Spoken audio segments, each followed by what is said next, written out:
आप देख रहे हैं RN न्यूज, जहां हम आपको देते हैं देश दुनिया की हर बड़ी और भरोसेमंद खबर सबसे पहले। आज के इस विशेष में हम बात करेंगे राजनीति, अर्थव्यवस्था, मौसम, खेल, मनोरंजन और अंतर्राष्ट्रीय घटनाओं की 30 बड़ी खबरों की। तो वीडियो को अंत तक जरूर देखिए और अगर आप हमारे चैनल पर नए हैं तो चैनल को सब्सक्राइब करना न भूलें। केंद्र सरकार ने कई महत्वपूर्ण इंफ्रास्ट्रक्चर परियोजनाओं की समीक्षा की है। सड़कों, रेलवे और डिजिटल नेटवर्क को मजबूत बनाने के लिए करोड़ों रुपए की योजनाओं पर तेजी से काम चल रहा है। सरकार का दावा है कि इन परियोजनाओं से रोजगार के अवसर बढ़ेंगे और आम लोगों को बेहतर सुविधाएं मिलेंगी। संसद का अगला सत्र नजदीक आते ही राजनीतिक दलों ने अपनी तैयारियां शुरू कर दी हैं। कई महत्वपूर्ण विधेयकों और राष्ट्रीय मुद्दों पर चर्चा होने की संभावना है। विपक्ष भी सरकार को कई मुद्दों पर घेरने की रणनीति बना रहा है। देश में डिजिटल भुगतान का इस्तेमाल लगातार बढ़ रहा है। UPI के माध्यम से रोजाना करोड़ों लेन देन हो रहे हैं। छोटे दुकानदारों से लेकर बड़े व्यापारियों तक डिजिटल भुगतान को तेजी से अपनाया जा रहा है, जिससे आर्थिक व्यवस्था और अधिक पारदर्शी बन रही है।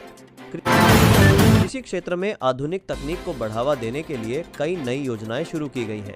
ड्रोन तकनीक, स्मार्ट सिंचाई और आधुनिक बीजों के उपयोग से किसानों की आय बढ़ाने का प्रयास किया जा रहा है। विशेषज्ञों का मानना है कि इससे खेती अधिक लाभदायक बनेगी। देश के कई हिस्सों में मानसून ने रफ्तार पकड़ ली है। मौसम विभाग ने आने वाले दिनों में कई राज्यों में अच्छी बारिश की संभावना जताई है। किसानों को इससे काफी राहत मिलने की उम्मीद है, जबकि कुछ इलाकों में प्रशासन को सतर्क रहने के निर्देश दिए गए हैं। नई शिक्षा नीति के तहत डिजिटल शिक्षा और कौशल विकास पर विशेष ध्यान दिया जा रहा है।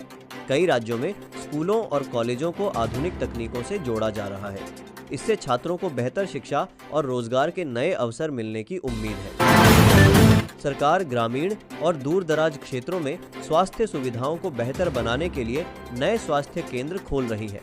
डॉक्टरों और मेडिकल स्टाफ की नियुक्ति भी बढ़ाई जा रही है ताकि लोगों को समय पर इलाज मिल सके। विशेषज्ञों का कहना है कि निवेश और उत्पादन में वृद्धि से अर्थव्यवस्था को मजबूती मिल रही है। कई क्षेत्रों में नए निवेश की घोषणाएं हुई हैं, जिससे आने वाले समय में रोजगार के अवसर बढ़ने की संभावना है। भारतीय स्टार्टअप कंपनियां वैश्विक स्तर पर अपनी पहचान बना रही हैं। तकनीक, स्वास्थ्य और फिनटेक क्षेत्र के कई स्टार्टअप्स को बड़े निवेश प्राप्त हुए हैं। इससे भारत दुनिया के प्रमुख स्टार्टअप हब के रूप में उभर रहा है। सौर और पवन ऊर्जा परियोजनाओं का विस्तार तेजी से किया जा रहा है। सरकार का लक्ष्य स्वच्छ ऊर्जा उत्पादन को बढ़ाना और पारंपरिक ईंधन पर निर्भरता कम करना है। इससे पर्यावरण संरक्षण के साथ साथ ऊर्जा सुरक्षा भी मजबूत होगी।